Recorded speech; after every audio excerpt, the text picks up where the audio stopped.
Picture this. You're cruising down the highway, maybe your favorite music is playing, you're perfectly relaxed.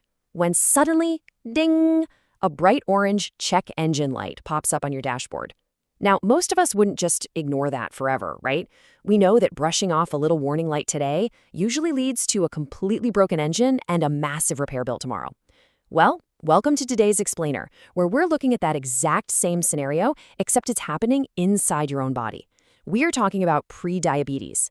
It is literally the ultimate biological check engine light. So let's just dive right into this. Because right now, roughly 1 in 3 adults has this critical internal warning light glowing inside their bodies. Just think about that for a second. If you look to your left and then look to your right, statistically speaking, one of you has a metabolic system that is flashing a bright orange warning. But here's the kicker, and honestly, what makes this so dangerous. Over 80% of those individuals have absolutely no idea, no clue at all. They're walking around entirely unaware that they even have prediabetes. I know, it sounds a little scary, but here is the truth that most people miss, and it's exactly why this explainer is so crucial for us to go through. To get you up to speed, here is our roadmap for today. We're going to cover the silent warning sign, how insulin resistance actually works, 4 hidden physical clues to watch out for, how we diagnose the condition, and we'll wrap up with a highly effective reversal action plan. All right, Section 1, the silent warning sign. Basically, why prediabetes is actually your second chance. Moving into Section 2, how insulin resistance works. Think of it as a cellular lock and key. Okay, so whenever we eat carbohydrates, whether that's a bowl of hearty oatmeal, some rice, an apple, or hey, a slice of cake, your digestive system breaks them down into a simple sugar called glucose. To handle this, your pancreas releases a vital hormone called insulin. You can think of insulin as a master key. Under normal, healthy conditions, this whole thing works like clockwork. Step 1, your blood sugar rises after your meal. Step 2, insulin travels to your muscle and liver cells and unlocks the cellular doors. Step 3, glucose enters the cells to give you energy. And finally, Step 4, your blood sugar safely drops back down. It's an incredibly elegant, highly efficient machine. But what happens when that system glitches out? Well, this brings us to the root of the problem, insulin resistance. Over time, thanks to things like diet, lack of physical activity, genetics, or even just chronic stress, your cells simply start ignoring the insulin. It's like the locks on your cell doors become sticky and totally resistant to the key. And because the doors won't open, the glucose just builds up in your bloodstream. Your pancreas starts panicking. It pumps out even more insulin to force those stubborn doors open, literally working overtime for months or even years to compensate. Eventually, it just can't keep up, and your blood sugar stays higher than normal. And that precise threshold, that is what we call prediabetes. Section 3.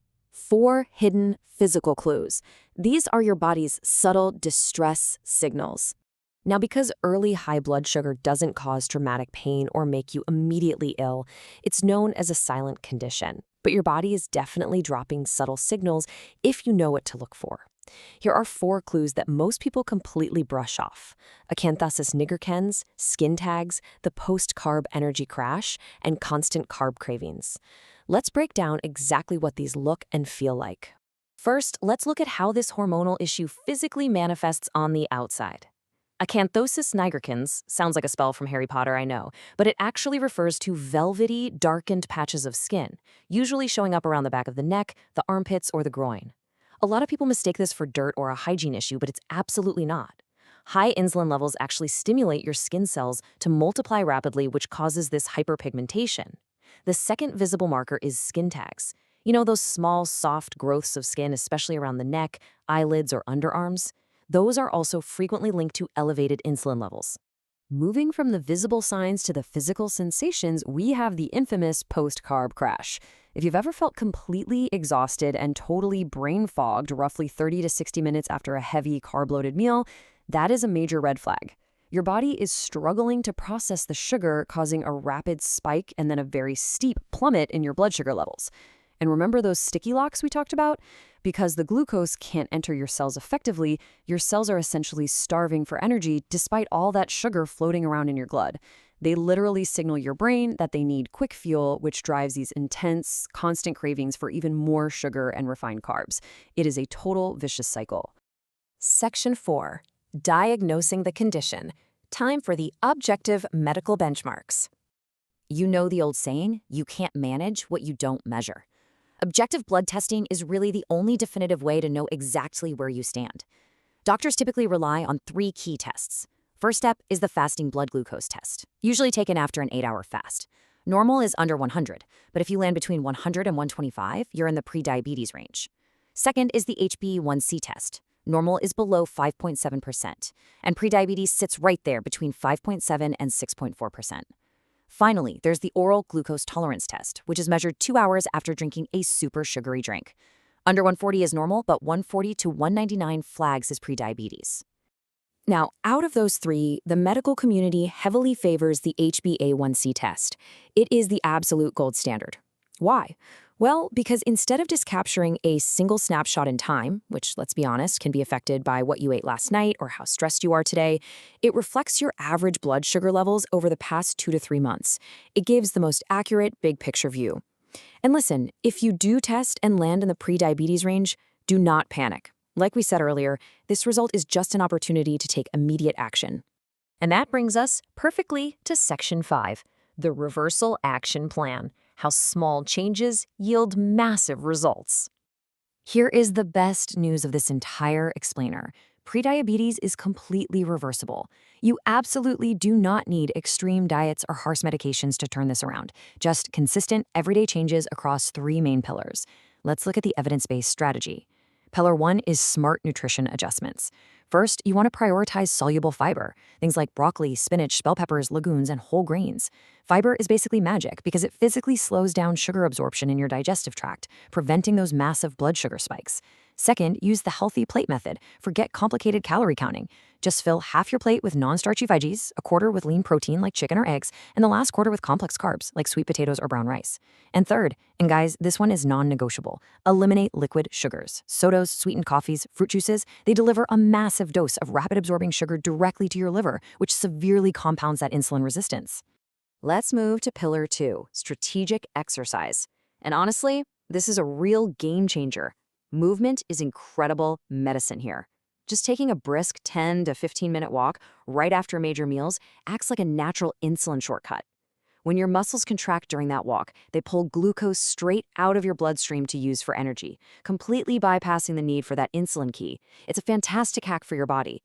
Additionally, building muscle strength with resistance training a couple of times a week is vital. Muscle tissue is the largest sink for glucose in your entire body. The more muscle you have, the more glucose your body can store safely away. Finally, Pillar 3, sleep and stress control. Because it's not just about what's on your plate or how much you hit the gym, you have to prioritize 7 to 8 hours of sleep. When you're sleep deprived, your body ramps up stress hormones like cortisol, which directly causes your blood sugar to rise and actively messes with your insulin sensitivity. In that same vein, managing chronic stress is absolutely crucial.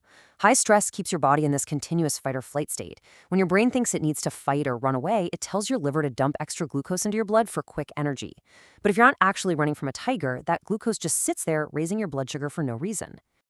So if you take away just one thing from everything we've covered today, let it be this. Prediabetes is not a sign of failure. It's simply a signal that your metabolic system needs support. Your body is actually doing exactly what it's supposed to do by flashing that early warning check engine light. Catching it early gives you total control over your own health outcome. Which leaves me with one final, very important question for you to chew on. When was your last blood test?